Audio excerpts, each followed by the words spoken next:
Hey guys and gals, me Mutahar again, with another episode of Haunted Gaming. This time we do another Pokemon creepypasta, called Pokemon Debt Channel. This creepypasta begins with the player telling us how they got into video games later than the rest of their demographic, and during their childhood they spent their days without any social interactions and stayed inside watching TV, until he or she got a Nintendo GameCube. The player owned 3 games, Super Mario Sunshine, Pac-Man World 2, and Pokemon Channel. The first game that the player played was Sunshine and got the player hooked on in the Mario series, and played it for hours on end, but eventually got stuck and switched to Pac-Man World 2, but then got stuck there on the second level, and moved on to their first Pokemon game ever, Pokemon Channel. The player loved the game more than the others and named his Pikachu BRVR, or Brother for short. I'll just call him Brever.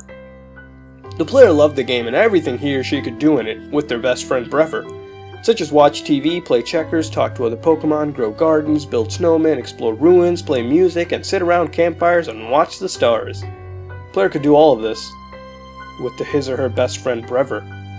The player claimed to be addicted to the game and would use up all of his or her free time playing the game. And Brever would even react to the player's feelings, such as if the player was sad, Brever would be sad, and if the player was angry, Brever would be angry as well. Later on, as the player grew up, he or she began to disregard this phenomenon as a cause of an overactive imagination. Later on in the player's life, the player obtained a Game Boy and even more Pokemon games, as well as becoming more interested in other game series, like Mario and Sonic.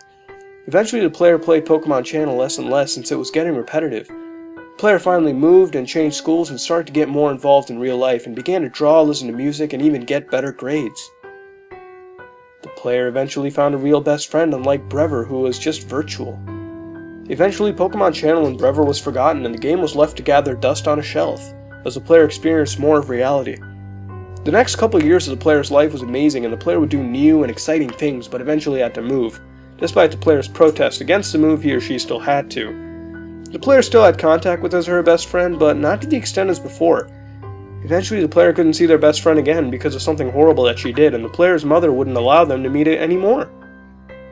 Eventually, the player had regressed back into their old habits, and played video games for a long time, and isolated from everyone else, isolated themselves completely.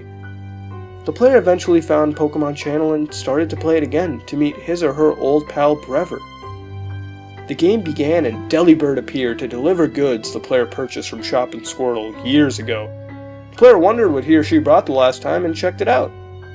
The player headed for the door and heard a Pika, in a deep moaning noise, of course.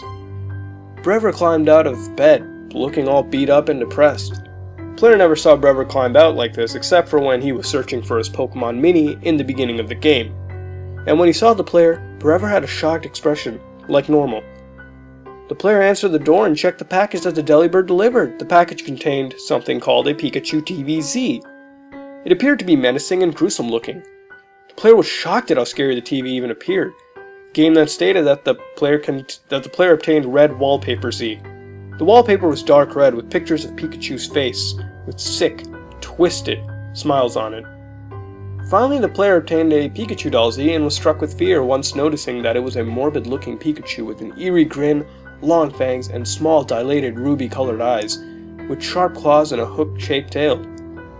The game then kept repeating the message, "You got Pikachu doll Z, the doll has been displayed." Brever then looked around the room and then walked towards the TV and looked back at the player. The player walked towards the TV and opened it to the report channel. The screen appeared as if blood was dripping on it. The player changed the channels, but all of them appeared to be the same thing over and over. The player tried to switch the menacing TV with his or her Voltorb TV, but couldn't. Brever was shaking its head in a disapproving fashion. Brever turned the TV into the Fortune channel with an eerie-looking Chansey, almost laughing. Finally, the Relaxation channel, where instead of Mareep, it appeared as if morbid Pikachus were jumping over the fence.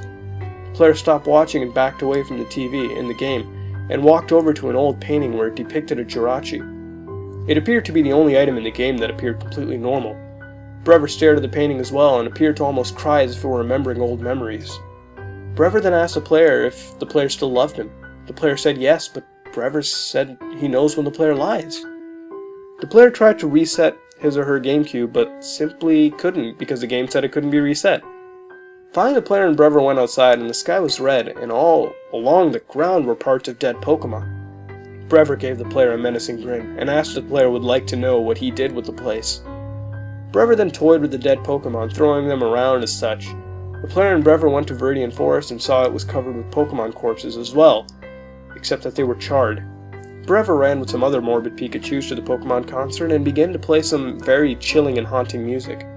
But it sounded good, but also horrifying according to the player. Finally, the player and Brever went to the beach, again covered with the corpses of Pokemon. Brever then went fishing and fished out an oversized dark purple Magikarp that looked extremely horrific, almost as if it were decaying. Brever then consumed the Magikarp. Finally, the player and Brever went to Mount Snowfall. This time the player wasn't covered in corpses and Brever began to sing, even beautifully according to the player. Eventually reaching the Ruins of Truth where the walls were covered in phrases such as "Why?" and "Kill me," and "I'm so lonely." The game then stated that Brever was left alone in the world and abandoned. The game then asked the player if this was true and the player said yeah. The game faded to black except for Brever, and all Brever said he wants is the player to suffer the same way he did. The player stopped playing the game and looked towards his or her desk, and on it was a Pikachu Doll Z. Alrighty then, lengthy creepypasta, but very well written. You can tell what I meant by last week's creepypasta Noodles, where I said it was derived from this. I mean, with the consuming of other animals, the failure to reset or turn off the game consoles being used, and even the game turning creepy after a lengthy time of not being played. After reading this, I still kind of wonder what the letter Z meant. I mean, does it mean zombie or something? I mean, Pokemon zombies kind of sounds cool to me, but in all seriousness though, what does it mean? I mean, all the horrifying items have the letter Z in their names, so I guess it has to mean something, right? What do you guys think it means?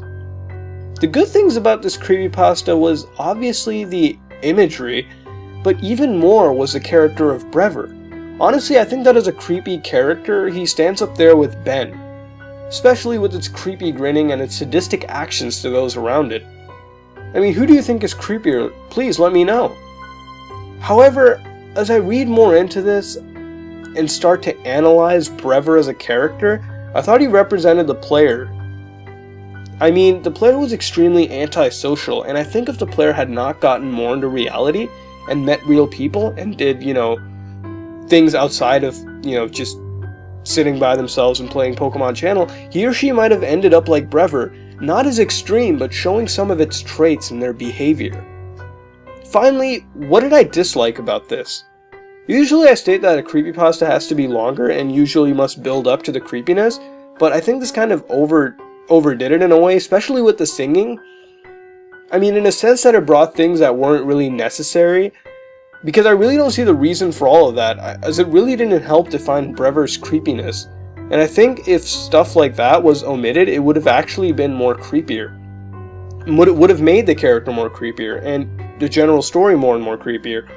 Or, at least you could have made the music and singing sound extremely scary or distorted, instead of beautiful and full of harmony, like the player described, I suppose. Finally, the last thing I disliked, and I think this is really just nitpicking, because, I mean, in the ending, everything was perfect except for that doll. Dolls don't just appear, right?